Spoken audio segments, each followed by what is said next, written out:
wish I could give like 15-year-old Zali a hug. Bro, she needs a hug. I'm tearing up. Hi, I'm Ellen and I'm 24. Hi, my name's Abby and I was born and raised in Perth. Hi, I'm Emily. I'm an artist in Perth. I'm Zali. I'm almost 25 and I work for Down Syndrome WA. So PMDD, also known as premenstrual dysphoric disorder, it's a mental disorder actually. It's not a hormonal imbalance or anything like that. Your body is producing the right things. My brain is just hypersensitive to the changes in your hormonal fluctuation during a cycle. My journey with PMDD started like long before I even knew what it was or anything about it. So I was diagnosed in 2018, so I was 28. Still pretty early on into diagnosis. It's still really new, as I'm still figuring it out, but it has taken years to get to this point. I'd been struggling kind of on and off with my mental health all through my teenage years, but kind of had always been very on and off and just felt very crazy. I've always had problems with my cycle and my cyclical health, even though I didn't understand the severity of them at the time. Like, I think I went on the pill, first of all, when I was 15, because I had really heavy periods and very painful, like I was passing out every month. And, you know, I think it's quite a common thing for you to seek help. And unfortunately, especially at that time, GPs are like, just go on the pill, it'll fix everything. Womp womp. Yeah, that did not help. It probably caused my depressive symptoms to be much worse. And then I got the bar implant, and whilst I was still taking the pill, and my GP didn't say, hey, let's stop taking the pill, which, you know, doubled the hormones and doubled the depression. Like 2021, I came off the pill, and it was like every single emotion that I had somehow repressed hit me like a truck. It is hopelessness. That is the easiest way to describe it. I don't have a will to live, and I don't see a point of continuing to live, which is like really hard to admit. I feel like I can just feel this shift within a day, and everything just becomes, the world is against me and everything goes wrong, and I have so much self-hatred, and I feel like the time that I have the PMDD, it almost feels like I'll never be able to feel happy again. I don't have any rational thoughts, or like I'm so explosive, like my emotions are so intense. The anxiety, negative self-talk, even like to the point of, I know it's quite a common symptom of PMDD, like suicidal ideation. If my mum looks at me in the wrong way, and I'm just like instant rage, like, you know, that phrase, like, you see red, like, yeah, you see red. There's nights where I can't sleep. I'm laying in bed and all I want to do is just drift off into nothingness. And then the week after my bleed, I'm like, whoa, what was that? I go back to this happy, chirpy, bubbly, full of life. And then 2 weeks later, I'm back into that cycle of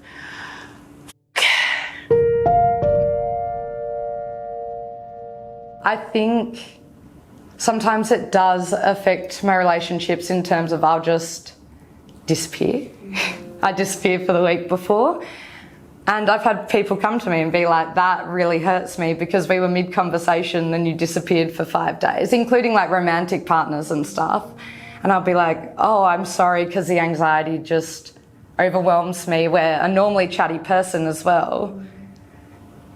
People look at that and they go, oh, it must be me, or she hates me, or I hope she's okay. And then I come back completely normal, and I think people feel quite betrayed by that, or they think I've lied to them. I would quit jobs, not show up to jobs, like destroy relationships, and you just think like, this isn't me. I'm not this person. But I'll say to my boyfriend a lot, like, it feels like he's attacking me, or like a text message from a friend is like, oh, you're horrible, you know. But then if I reread that or had the same interaction the 2 weeks later, there's nothing. There's like no, Yeah, it's wild. I almost feel like I'm not worthy of relationships in that time. Like, I feel like if people message me, I'm like, you don't want to hang out with me. You're lying to me. You don't want to see me. You don't think I'm fun. And it can be volatile. Like, I remember when I was younger, and I would, especially at times when I used to drink, like, because I don't drink anymore, I would just do just the stupidest things, and you would just message people quite harsh things or break up with a boyfriend every 2 weeks. And it was just this like constant cycle. But it's just the most extreme depression and anxiety compacted, and you just can't seem to, you're just drowning in it, like you can't get out of it. Yeah, I don't know, but I've ruined many a relationship. I'm really, really grateful that I have an incredible family. They have been so supportive. Mental health is quite an important thing for my family, and yeah, they've just been really great. Friends and partners has been a little bit harder. Partners, up until my recent one, haven't understood at all, and it's been like, why are you so happy and then so bitchy? And I'm like, I'm sorry. I don't know. I can't figure it out either. If I'm honest, it has probably ended like a majority of my relationships, and being friendships as well. There are definitely those people who advocate for you and like they mean the world, but a large majority of people just don't care enough to get to know you well enough. Having the good support systems of family and good friends, it's made it worth it. The biggest thing that's helped is just talking to people about it and being open about it, and when I'm in it, trying not to hide it, because I think that, especially with ADHD as well, the masking can be a lot, and I will often fake it, and I'll sit in a car and bawl my eyes out and not do anything, and then just wipe my tears away and walk in and hi, like I sort of. So I think just being open with people and saying, look, I have PMDD and I feel really awful, and the amount of, especially females and like people that are so welcoming and be like, oh my gosh, I'm so sorry, tell me about it, and it's actually a lot easier than you think. And not drinking alcohol has been a really big one. And exercise, just movement, I think for a long time. So exercise fell, and then you'd spend 2 weeks trying to like do all the exercise. So trying to just prioritise even just walking or like stretching or something in that time, and just getting out of that space that you're in.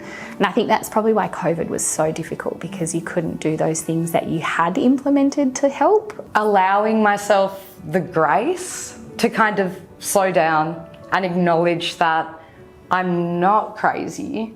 Like, I'm not being completely irrational. There is a reason I'm feeling like this. The relief I felt getting a reason. I took up doing yoga at home, and actually taking time to get to know my cycle.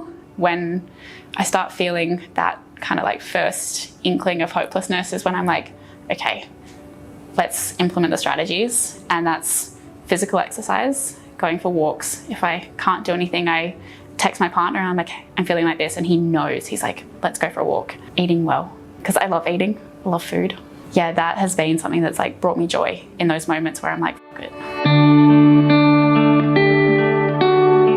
Just allowing yourself, first of all, to feel it, to be angry about it, be upset, feel that it's unfair, and go through that kind of phase of just sitting with what it means to have PMDD, because it is awful and it does suck, and it's like anything, whether it's depression, anxiety, or a physical illness, the more you try and push it away and resist it, the bigger it gets. I think researching it if you can, but I know it's hard if you're not even sure what you have, but reading about it and seeing if there's Facebook groups or community groups, and finding out what it is that kind of having that information so you can advocate for yourself if you are going in to see a GP or a psychologist or someone, because it can, even sometimes some GPs might not know that much about it as well. So if you can come in with the knowledge or understanding, or even don't be afraid to bring a friend to a GP appointment if you're nervous. And just working through breaking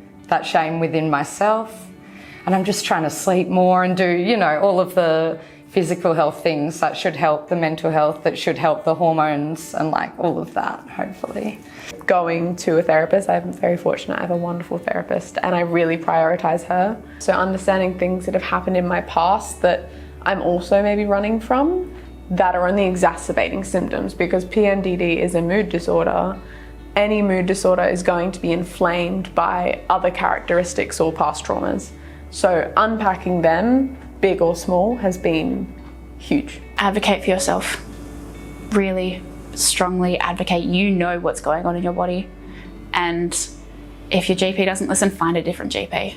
If that GP doesn't listen, find a different GP, and you will find someone who works. Reach out to communities. There's Facebook groups, there's Reddit groups. You can find people and you're not alone. But yeah, advocate really strongly, because nothing will get done otherwise.